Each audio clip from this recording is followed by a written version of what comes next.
Law number 6, never outshine your master. মানে কোনোদিনই নিজেকে সর্বশ্রেষ্ঠ দেখানোর চেষ্টা করবেন না। কেন? কারণ বেসিক হিউম্যান সাইকোলজি বলে যে পৃথিবীর প্রতিটি মানুষের মধ্যে কিছু বেসিক স্বভাব থাকে, লাইক লোকেদেরকে হেট করা, হিংসে করা, কেউ যদি আমার থেকে ভালো কিছু করছে তো নিজে দুঃখী ফিল করা। এগুলি হলো মানুষের বেসিক ক্যারেক্টার। এবার যদি আপনি বলেন যে না ভাই, আমার মধ্যে তো এই স্বভাব নেই, তো তার মানে আপনি মিথ্যে বলছেন। হ্যাঁ, এর লেভেল কম বেশি হতে পারে, লাইক কেউ একটু বেশি হিংসে করে তো কেউ কম করে, বাট এই স্বভাব থাকে সবার মধ্যেই। তো স্কুল, কলেজ, জব বা বিজনেসে এই ভুলটি কোনোদিনই করবেন না যে আপনি নিজের ক্লাসমেট, কলেজ ফ্রেন্ড, বস বা নিজের সুপিরিয়রের থেকেও বেশি ভালো। মানে আপনার থেকে সুপিরিয়র কোনো ব্যক্তিকে কোনোদিনই এটি বুঝতে দেবেন না যে আপনি তাদের থেকেও ভালো। ইন দি এন্ড যদি কেউ বুঝে যায় যে আপনি তাদের থেকেও ভালো কিছু করছেন, তাদের থেকেও ভালো কিছু জানেন এবং তাদের থেকেও বেটার পারফর্ম করতে পারেন, তখন তারা আপনাকে বিপদ ভাবতে শুরু করে দেবে। কারণ তারা জানে যে আপনি তাদের নাম, খ্যাতি, লাইমলাইটকে কেড়ে নিতে পারবেন। এবার যখন কোনো ব্যক্তি নিজেকে বিপদের মুখে পায় তো তখন সে ডিফেন্সিভ হয়ে যায়।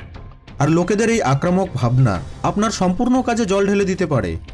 যেমনটি আপনি জানেন যে ইউনিভার্সে মিলিয়ন্স অফ বিলিয়ন্স স্টার রয়েছে, কিন্তু যখন সূর্য উজ্জ্বল হওয়ার সময় আসে তখন সমস্ত নক্ষত্র লুকিয়ে যায়।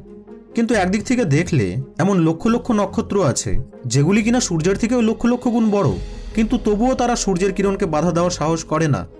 কারণ এরা চায় যে লোকেরা সূর্যকেই যেন সব থেকে উজ্জ্বল মনে করে, তাই তারা পেছনে থেকে যায়। আর আপনাকেও ঠিক এমনই এক মেঘ হতে হবে যা সূর্যের সেই আলোকে তো রোধ করবে না, তবে আপনার হালকা মেঘের কারণে যেন সেই আলো চারিদিককে আলোকিত করে দেয়। আর সূর্য যেন এটাই মনে করে যে আমি হলাম রাজা। বাট এদিকে আপনি নিজের কাজ চুপচাপ করে যাচ্ছেন। দেখুন বন্ধু, এই 48 লজ অফ পাওয়ার বইটি কিন্তু কোনো মোটিভেশনাল বা ইন্সপিরেশনাল বই নয়, পাওয়ারের বই। আর পাওয়ার খুব একটা ভালো জিনিস নয়, কিন্তু খুব নোংরা জিনিস যদি সেটি নোংরা লোকের হাতে থাকে। পাওয়ার খুবই ব্রুটাল এবং ক্ষমাহীন জিনিস। তো যদি আপনি ভাবছেন যে এই পাওয়ারগুলিকে জেনে আমিও পাওয়ারফুল হয়ে যাব, তো মনে রাখবেন যে আপনাকে কিন্তু নিজের হাতকেও নোংরা করতে হবে। এই ল বলে যে মাঝে মধ্যে নিজের কাজকে স্মুথলি পার করার জন্য আপনাকে নিজের বস বা সুপিরিয়র কোনো ব্যক্তির চাটুকারও হতে হবে। মানে তাদেরকে তেল মাখাতে হবে লোকাল ভাষায়, তবেই আপনার কাজ হবে।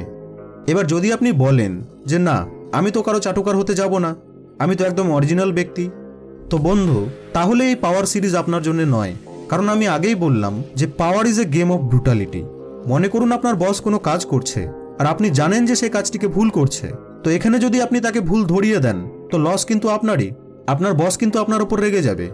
এর পরিবর্তে আপনি তাকে বলুন যে স্যার, আপনি বেশ ভালো করছেন, কিন্তু যদি এটিকে এইভাবে না করে ওইভাবে করা হয় তাহলে কেমন হয়?